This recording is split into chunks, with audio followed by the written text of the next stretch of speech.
শুভ অক্ষয় তৃতীয়ার শুভ লগ্নে একটা ছোট্ট মিনি ব্লগ তোমাদের সামনে তুলে ধরলাম। যদিও বা আমি মিনি ব্লগটা খুব একটা করি না, কিন্তু আজ একটু মনে হলো তোমাদের সামনে তুলে ধরি। তাই সকাল সকাল স্নান সেরে আগেই কিন্তু আমার ম্যারেজ হলের পুজোটা সেরে নিয়েছি। আর এটা দেখানোর একটাই উদ্দেশ্য, কারণ অন্যান্যবার সবার হাতে পুজোটাকে ছেড়ে দেওয়া হয়, মানে যারা এখানে থাকে আর কি। কিন্তু এবার আমি নিজে হাতে সবটা করেছি, কারণ পুজো জিনিসটা একটা জিনিস দেখেছি যে নিজে হাতে করে যতটা শান্তি পাওয়া যায়, লোকের হাতে ছেড়ে দিলে কিন্তু সেই শান্তিটা পাওয়া যায় না।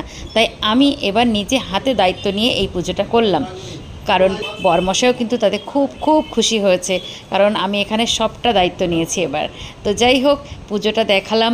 তোমরা সবাই জানিও কেমন লাগলো আমার পুজোটা, আর কার কার বাড়িতে বা কার কার ব্যবসা স্থানে এই পুজো করো আমাকে অবশ্যই কমেন্টে জানিও। তো আজকের জন্য এইটুকু, সবাই ভালো থাকো, সুস্থ থাকো, এইটুকু বলে আমি আমার মিনি ব্লগটা এখানেই শেষ করলাম। শুভ অক্ষয় তৃতীয়া।